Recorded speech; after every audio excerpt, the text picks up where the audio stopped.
Hi guys, how's it going? Ivano here, and today we are talking about Bodyguard Mercenary.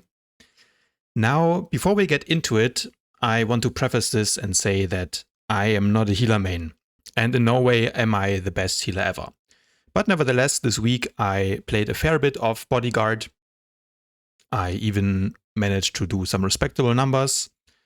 And I talked to a lot of the other more experienced healers on the server about what they think would be the best build and way to play this class. So I feel I can hopefully do a good guide and especially teach the newer players one or two things. So with that being said, let's get into the guide. Bodyguard, which is of course the healing discipline of the mercenary class, or for the commando players, we are talking about the combat medic. Now, strengths. I recommended this in my top 5 classes for beginners guide because I think it is probably the most straightforward healing class to play. So if you're new to the game or you just want to try out healing, then you might know that healing can be very stressful in this game. There's a lot going on, and if you're going to be playing, let's say, Sage, you need to kite a lot. If you're going to be playing Operative, you need to make sure to keep your HOTS on as many people as you can, but you're also very squishy. Bodyguard doesn't really have to do any of that. Bodyguard is very tanky. You can just stand there and cast your heals without needing to worry too much about kiting or things like that. So it is quite easy to learn, but at the same time, you have some of the best HPS output in the game. You're really good at healing a large group of teammates, but then also your ability to heal a tank and even burst heal is quite strong. So I think Bodyguard overall is definitely for PvP, in my opinion, currently the best healer and definitely the best healer for new players. On the side of weaknesses, I would say it's similar to the PowerTech in that you need to worry about your resource and you cannot just push any button randomly. You always want to spend more heat than you can afford to, so you need to be wary of that. But a little bit more about that later. And then mobility is a weakness. Yeah, as I said, Bodyguard can afford to just stand there and cast. There is 2 builds you can do currently. The one is extremely tanky with strong cooldowns, but it's immobile. And the other build is more mobile, still not as mobile as Sage, for example. But then this build is more squishy. It doesn't have 2 of the most important cooldowns. So especially for new players, I recommend that you go with a tanky build. And then mobility is going to be one of your weaknesses. Taking a look at the key abilities of the class. So first of all, we have Call to Shell. Call to Shell is your proactive heal, meaning that you want to place it on a target before they take damage. And then once they take damage, this will trigger 1 of 7 charges and heal your target. It heals for a lot, but make sure you don't overwrite it. So if there's still 3 stacks left and there's not really any need to refresh the Call to Shell just yet, make sure to take maximum value out of all 7 charges.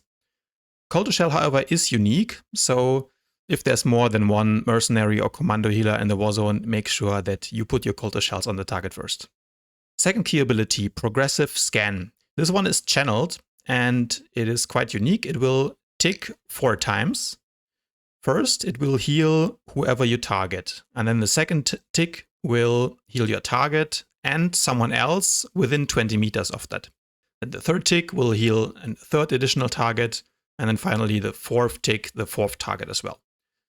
So this is one of your best heals, and it is very important that you do not get interrupted when you're casting that, because that will both mess up your healing output as well as your resource regeneration, of course. Supercharged. Now, this is the unique kind of stacking mechanic that Bodyguard Healer has. So how it works is you build stacks when you use Progressive Scan, Rapid Scan, or Call to Shot. And once you have 10 of those stacks, you can use the ability Supercharged Gas, which gives you 5% more healing for 8 seconds. Advanced 10 Heat, which is probably even more important. And it makes it so that your healing scan, which is your big single target heal, has no cooldown for the duration. So quite a good ability, and it's important that you manage your stacks and are always aware whether you're at 6, 7, 8 or 9 stacks. Finally, Kolto Missile. Now this is your main AoE heal because it can heal up to 8 targets within 8 meters. But what's really good about it is that it only has a 6-second cooldown, which is then even reduced by alacrity. Additionally, Kolto Missile with 8 meters has quite a large radius, and it also slows enemies while they remain in it, and leaves some Kolto pods, which is now baseline, so you always have that, which is an additional heal over 3 seconds for your teammates if they stay in the Kolto pods. Legendary implants. Now, there's 3 that you can consider. The one that I would always recommend is the Concentrated Fire package. If you have played DPS, Arsenal or something, then you will already have this, which is great. Why is this nice? Well, it makes it so that if you activate your supercharged gas, which we just talked about, your next emergency scan will auto-crit, which is nice. Emergency scan is an instant heal that you have. You have it every 20 seconds. And of course, having an automatic crit on that one is a nice boost to your burst healing. The second legendary implant that I would recommend is called Random Charge. Random Charge gives you a 10% chance when you heal or damage an enemy to generate an extra stack of supercharge. This can trigger from all abilities, even those that typically don't trigger supercharge. So more supercharge stacks basically means more use of supercharge, which means venting more heat, and that means overall more HPS. So this is great, especially for newer players that might have trouble with managing the heat. If you want to have your auto crit on emergency scan a little bit more often, then I would recommend that you run advanced scanning. The 1.5 second cooldown reduction on healing scan doesn't really matter because you're not going to be hard casting healing scan all too often. And during supercharge, of course, healing scan has no cooldown at all. But the 3 seconds off of emergency scan, which again is your auto crit single target instant heal, is quite nice in PvP. So overall, I would say there's 3 options, and you can really pick whatever you want to have. You want to have your burst healing more often, go for advanced scanning. If you want to have the maximum possible HPS and a little bit easier heat management, then I would recommend Random Charge. But in any case, I would always go Concentrated Fire. However, on the side of tacticals, there's really only one which is good, and it's the SC4 Treatment Scanner. Without this tactical, Progressive Scan generates no supercharge at all. And you really need those stacks of supercharge to not overheat. So in my opinion, this one is almost mandatory in order to make the class work. There are some other ones that allow you to cast while you're moving or give you a little bit more AoE heal, but yeah, this one just really makes the class work. It also buffs one of your best abilities, Progressive Scan, by another 5%, which is great. So make sure you get this tactical, it is the best hands down. On the side of gear, you are going to be running the normal Thursian 332 PvP set. You can also run the 332 or 336 mods, which you get from Hide and Seek. I have another video that explains how that works, which I will link in the description below, so you can check that out if you want to know what gear is best. On the side of stats, there is a couple of different builds. Most healers run with 2200 alacrity. Of course, healers don't need any accuracy at all in PvP. I also tried running something around 2700 alacrity, which does reduce your channel times and gives you some extra heat venting.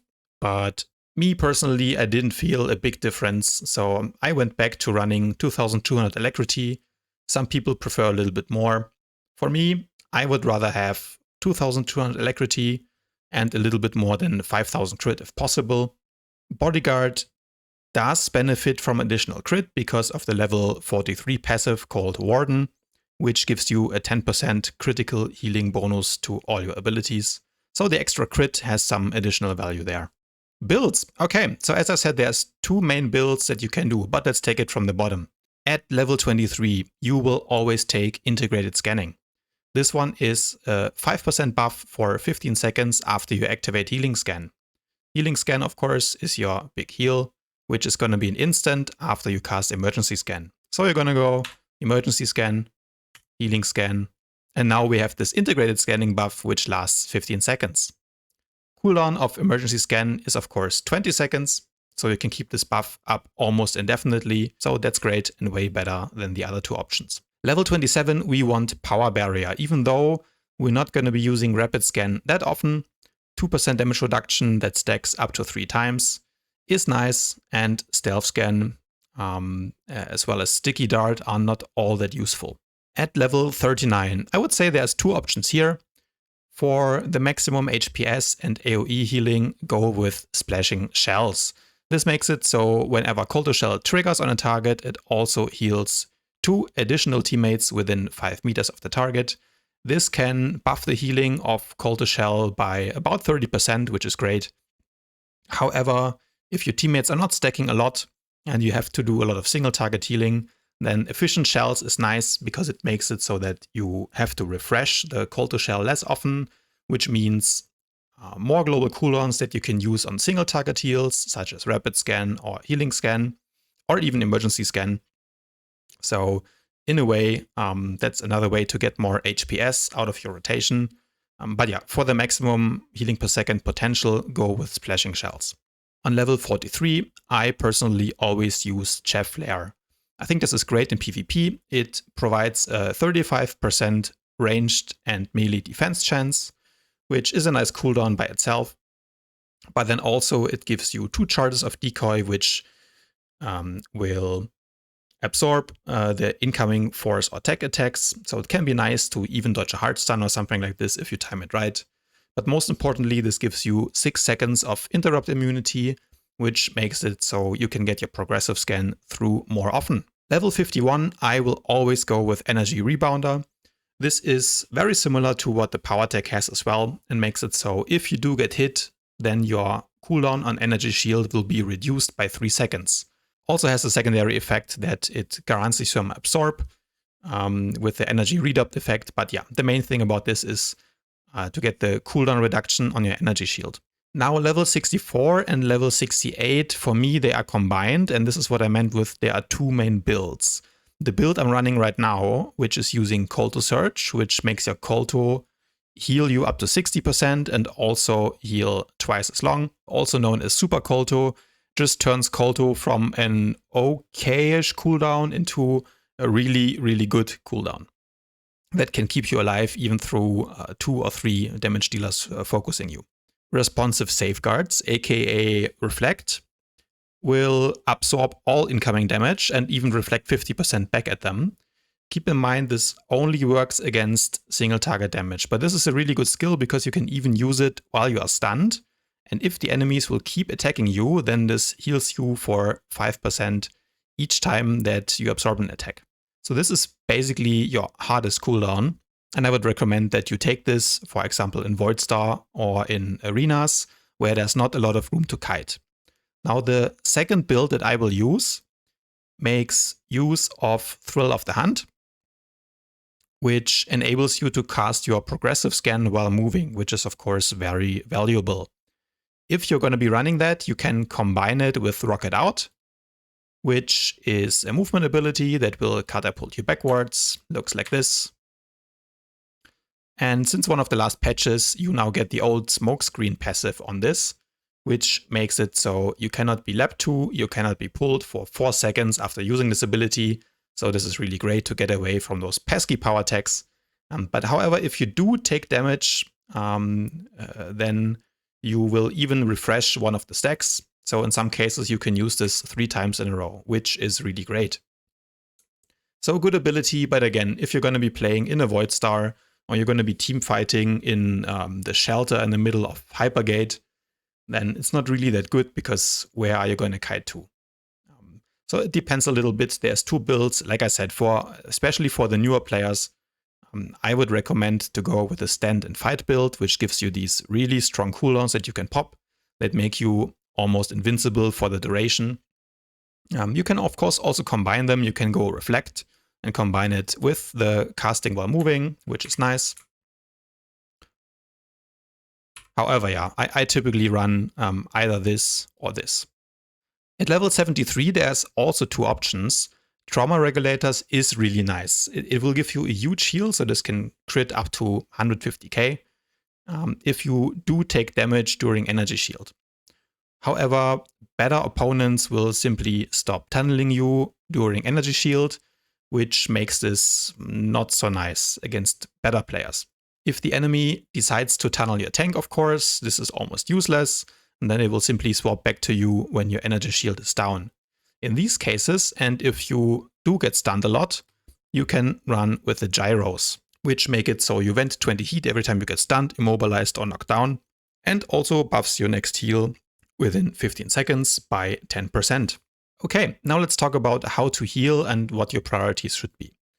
In general, healing doesn't really have any fixed rotations because it depends largely on who is taking damage, who is about to take damage, and also, of course, your cooldowns and the cooldowns of the target that you're healing. But there are some general rules. If you're in an AoE situation, so you want to heal multiple targets, the highest priority will be Coulter Missile if you can hit 6 or more targets. Now, this is kind of rare, but Coulter Missile heals up to 8 targets within 8 meters. So if you can get it, then the healing per global cooldown is insane. So if you can get a huge Coulter Missile, it's really good. Coulter Shell, however, is also insane. It will do one of the highest healing per global cooldown. And with the Splashing Shells utility that we're running on level 23, this turns Coulter Shell into an AoE heal. But however, I will prioritize that Coulter Missile if I can get 6 or more targets. If I can hit 4 or more targets, then I will prioritize Coulter Missile over Progressive Scan. Technically, Coulter Missile already is equal to Progressive Scan at 3 targets, but that's only true if the targets stay in the Coulter pots for the whole duration. On the other hand, Progressive Scan builds supercharge stacks, so yeah, one could argue that it's more important. So yeah, this is kind of how I do it. If I can hit 4 or more targets, I will use Coulter Missile.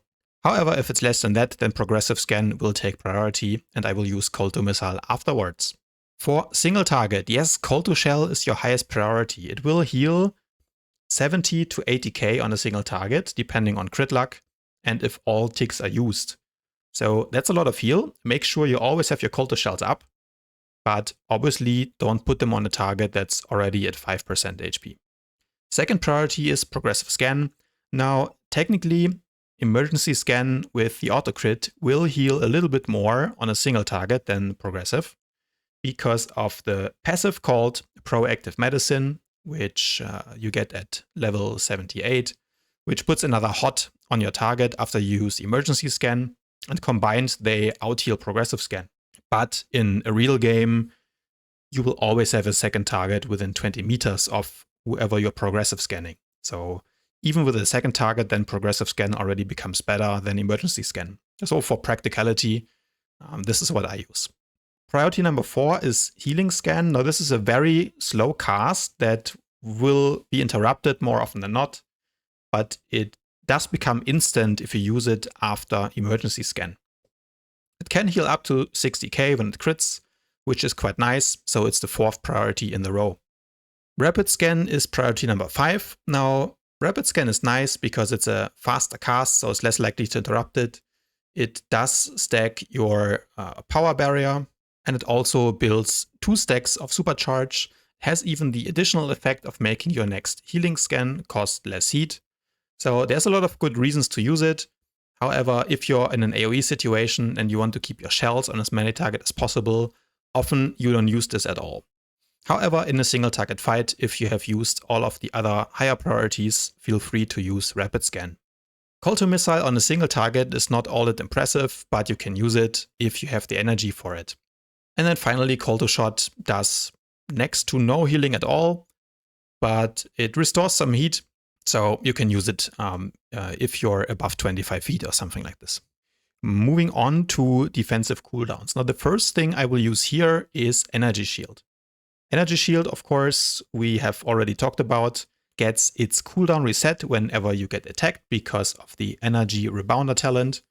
So pop it early and make sure that you make full use of the Trauma Regulator's heal. Second thing I will use is Chaff Flare, which again is a 35% defense buff, absorbing 2 force and tech attacks, and gives you, most importantly, 6 seconds of interrupt immunity.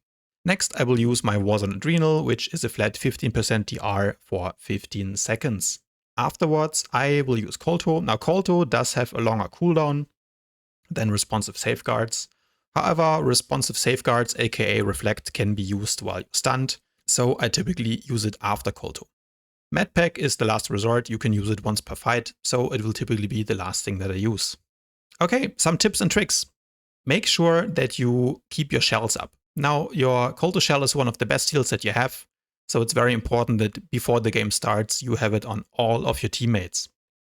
And then during the fight, when there is some movement, you have to run away, or there's downtime, all the enemies just died, you can refresh your shells, make sure everyone has those 7 stacks.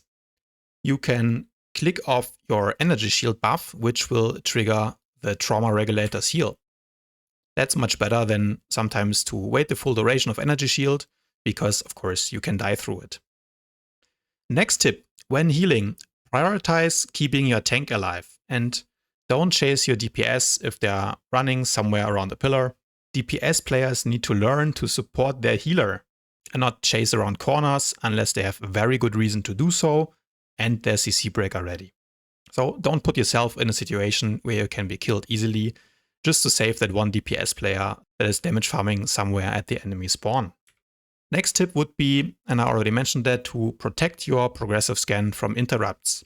You can do this either with using Chef Flare just before you cast it, or knocking the enemies back with Jet Boost and then afterwards casting progressive scan. A nice burst combo you can use to save a teammate when they're on low HP is to pop your supercharge, followed by an instant emergency scan, then progressive scan, healing scan, power surge, which makes your next healing scan an instant as well for maximum burst healing. Now most people will do the combo a little bit differently and go emergency scan into healing scan. However, progressive scan heals more than healing scan. So unless the target is literally about to die in the next second, I would recommend to go progressive scan first. Final tip, make sure you have your interface in order. You have nice and easy to click ops frames. You highlight the target buffs so you can see when it's time to refresh Kolto shells. I have a whole another video on how to set up your interface and how to fix your settings for maximum PvP performance. So if you want to see that, the link is also in the description below. That's it for today, guys. Hopefully this guide helped you a little bit, helped you become a better healer or get into it for the first time. If it helped you, as always, please remember to leave a thumbs up on the video, subscribe to the channel, and I'll see you guys tomorrow.